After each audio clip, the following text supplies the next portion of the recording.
Alright, good morning. Day 3, I think it's the 1st of June. Yes it is, I'm pretty certain. Look to my right and there you have the canal.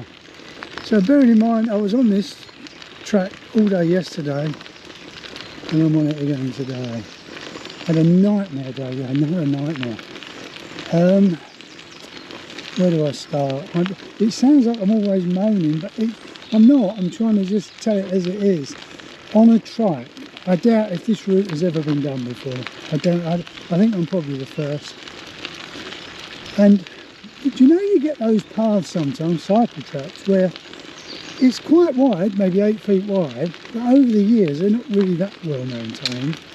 So then you get that tuft of grass, because a few cars do go up and down them, in the middle. Whereas the two tyre tracks, where the cyclists go and the car tyres go, that tends to be worn down, pushed down more. So that bit in the middle can be anywhere up to maybe 3 or 4 inches, maybe even higher sometimes. And because the trike is 3 foot wide, so I can't straddle that bit in the middle because it will just tear up the derailleur at the back. So anyway, that's been the problem. So it was really hard work yesterday, and that's really the third day, because I had the trip from home to Plymouth, which was and then I had the first day with all that climbing. I'd done about 40 odd miles. I thought, way, here we go. But I just didn't realise how much it had taken out of me. And yesterday I was struggling. So in the end I ended up doing 26 miles, which is like, wow, that's a big drop, that's a problem. Let me tell you why. Ooh. Okay, I found this nice little stop here. First day opening, I was like the first customer, and you won't believe it. 2 other people here now. They're from Plymouth in Devon, and the lady who runs it knows someone in Gaulish who sells crepes out of a caravan. Isn't it weird? I'm just going to show you what's going on. It's actually at one of these locks again, which is interesting. And these are the people. The lady on the right is the proprietor. And I just had a lovely crepe. Oh, it was gorgeous. Ham and egg and all sorts of things. Cheese. And this is, they just moved in a month ago and they've just opened today their first day. Isn't it lovely? Ah, that was good to talk. Back on the road again. That couple there, have they come all the way down from Portugal, somewhere in Portugal, but they sort of swerved off and went over to the south of France and then came back onto this route, the usual one, Uravello, isn't it? Uravello Route 1. And they've just given me some good news. They said from now on, for quite a long way, it's pretty much like I see here. So it gets a bit narrow in places, but there's not too many hills. And there's a few ups and downs, he said, but nothing too strenuous. And they've been on the road for 2 months, a couple.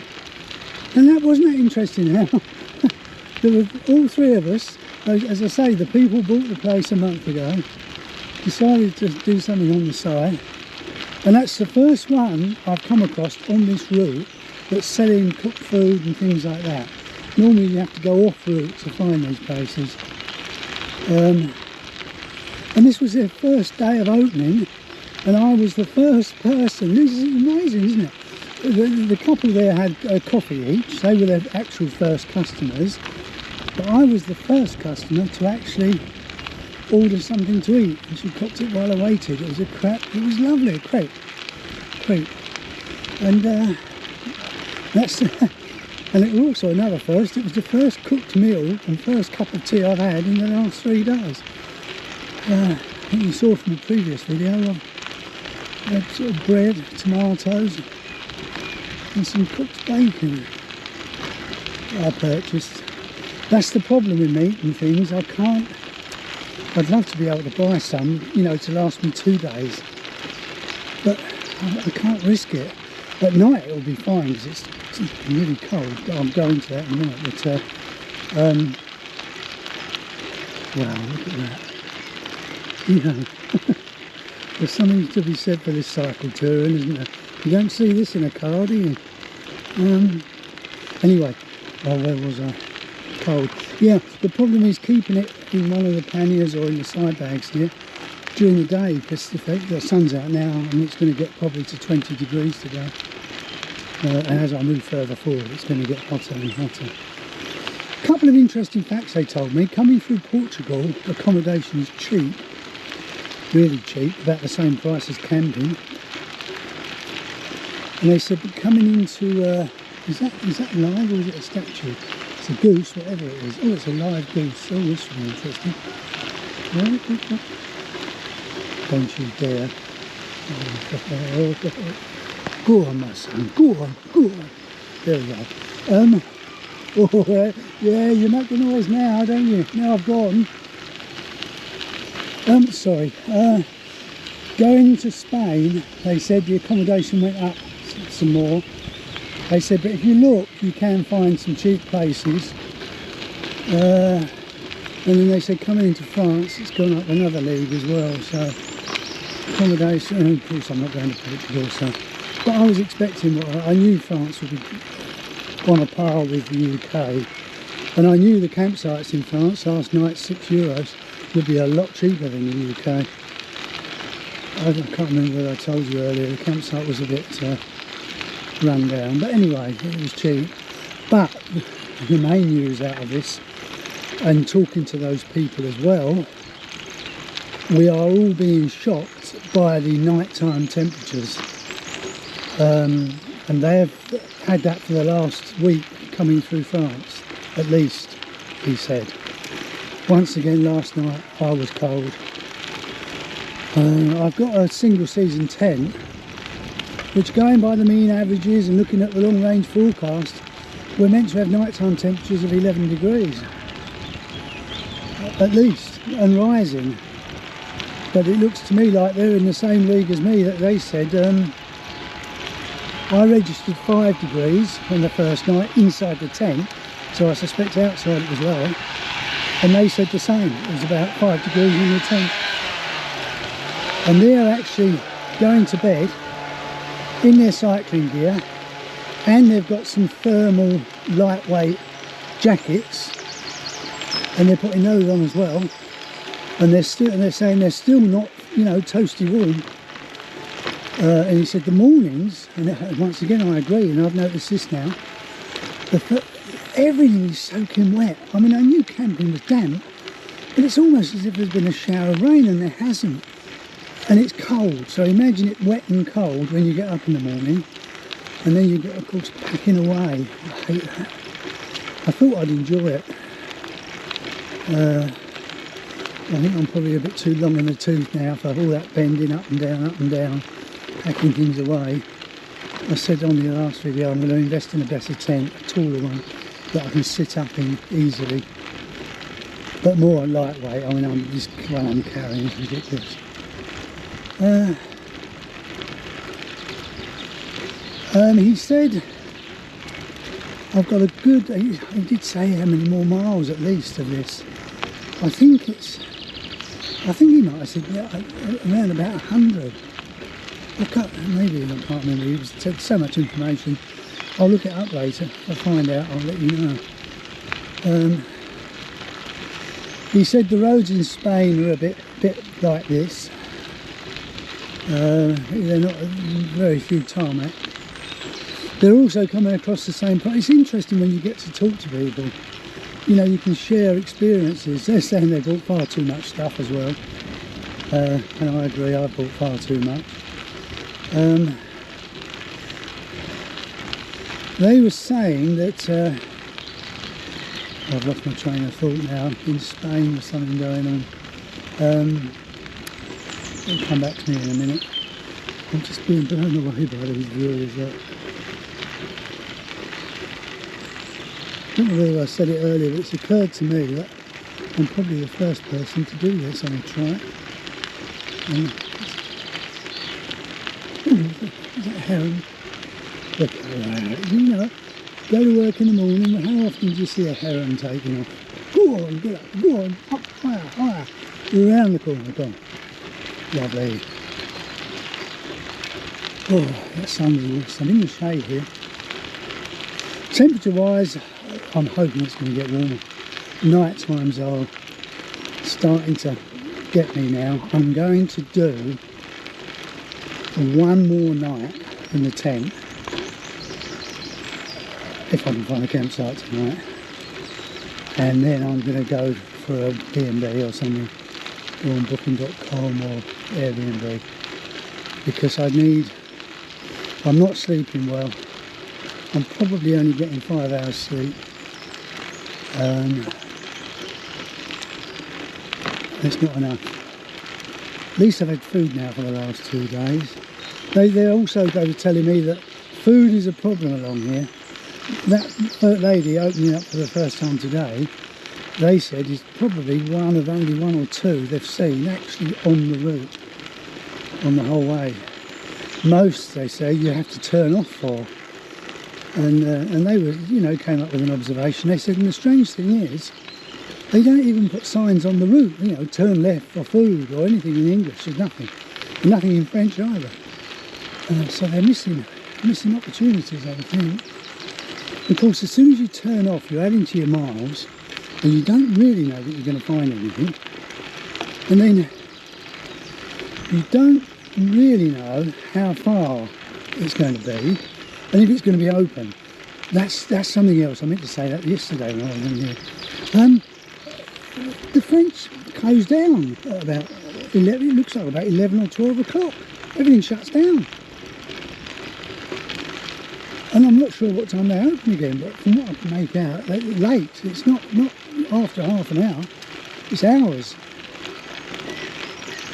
I suppose that's my fault for not speaking French.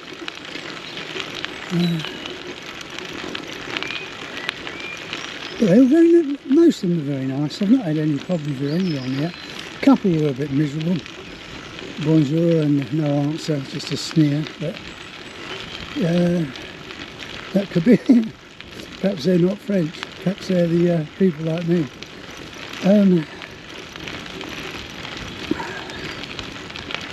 Wow, look at this. What was I talking about earlier? A number of miles on this canal. It's got to be 100. It's got to come to 100. Been on it for ages. This is the third day almost. I think I touched it on the first day, didn't I? Oh no, second day. Wow.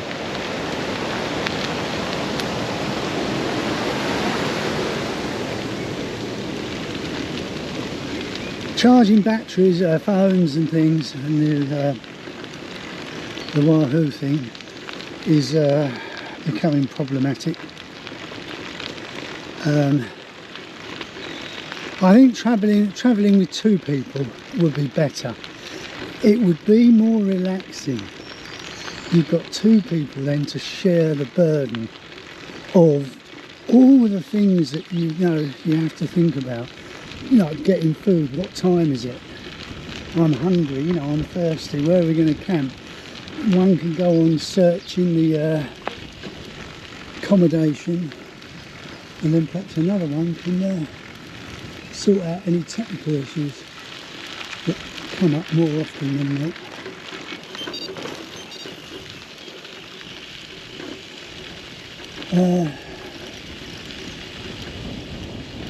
But I've learned a lot these last few days. I've learned a lot.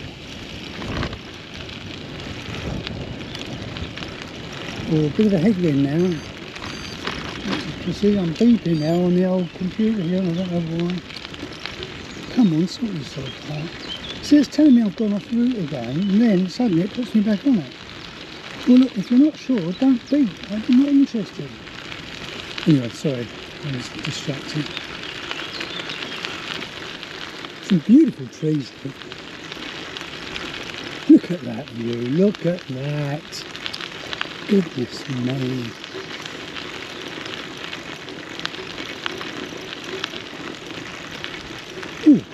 this? Something green. No, look, that's not. Oh, it's railings. It looks solid from back there. Oh, I'm going over a little bridge. Oh, maybe it's been windy here, isn't it? Like you said to that. Oh, look, can you just move me up? I could have camped there, look. Oh, small tree again. Look at this. It's been like this for the last 2 days almost. You know, what happens, cold at night, freezing cold, not comfortable at all, and then it's followed by this the next day and it just lifts you again. Brilliant. Bonjour. Just a nod. Probably English. Oh, shh, don't say that. Oh. I've worked out why there's probably no craft on here. It's probably because of the locks. It's too much of a faff, isn't it? You know, not so bad here now, but back there all day yesterday there was one lock, oh, one after the other. Maybe only, you know, 500 yards between them. And maybe that's the problem.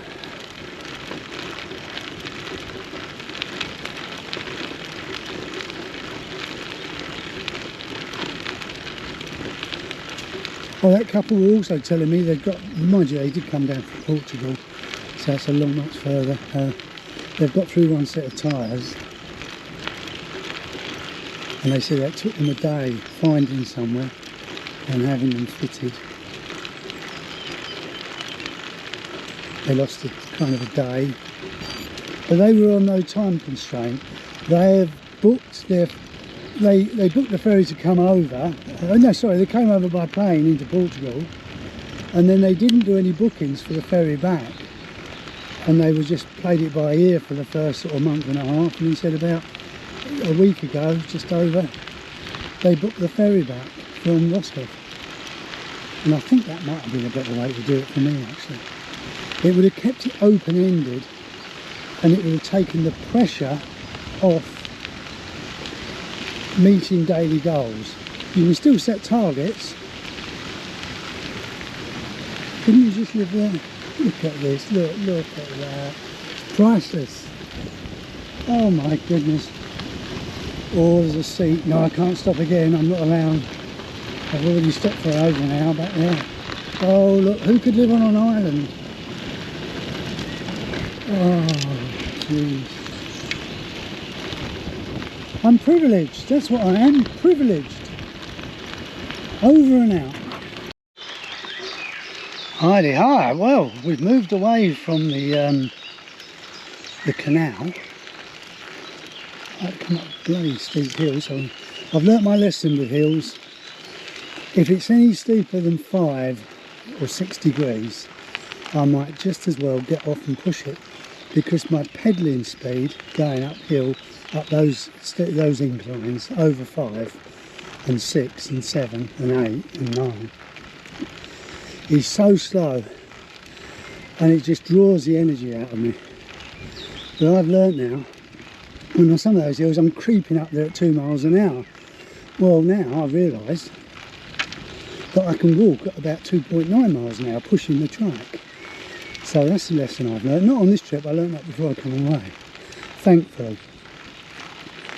So even on some hills now, if I just don't fancy it, and it's only about 5 degrees, I just get off and push it, because it works out quicker in the end and takes less out of me, saves my energy. Doing a bit of an uphill now, probably in the wrong gear. See if I go down. I've had a lovely morning, or afternoon now, but I have a lovely 4 hours. I don't know how many miles I've done, probably about 20. No, not been going 4 hours. And it has got a lot easier. This is the first, well, just back there to get onto this path, I got off and pushed for about 5 minutes, and now this is the first rise again. This shows up on the elevation plan, but after this it's back to flat again. And this is a cut through, so I'm not really sure where I'm going to end up now. It's all part of the excitement, isn't it? But look at this, look.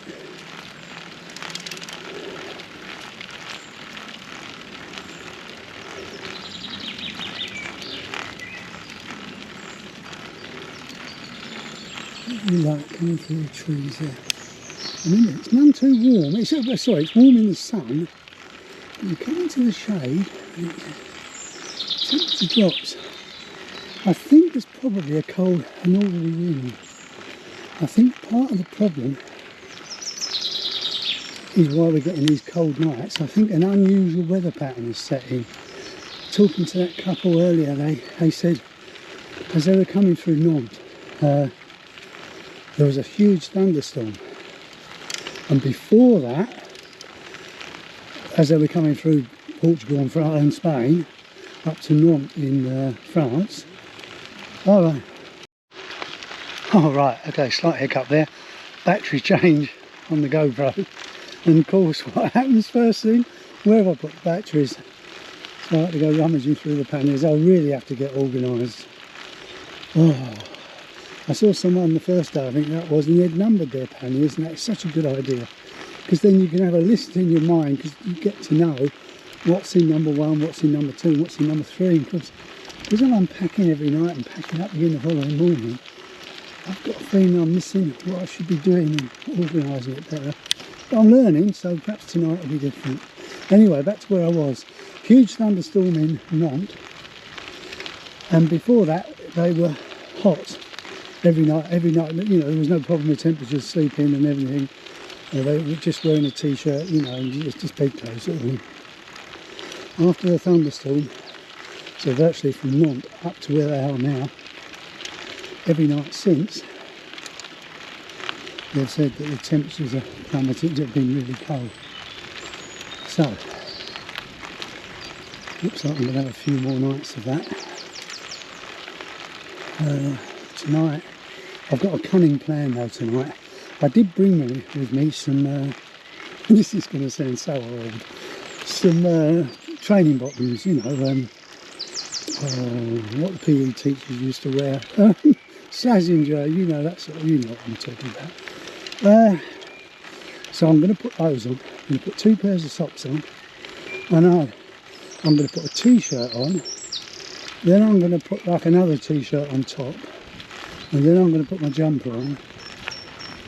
And then I'm going to put my jumper on. And I've got a pair of gloves. I won't wear gloves, no, don't be silly. I can't do that. But I've got gloves if I need to, but my hands aren't cold. And then I did bring with me an inner, like a loose fabric sleeping bag that you're meant to get into the sleeping bag. I think it stops the sleeping bag getting dirty basically. But I've not used it, but I think I will tonight. I mean, I'm restricted in the bloody sleeping bag as it is. I know, putting myself in a bloody sack and getting in, but I can't keep having these cold nights.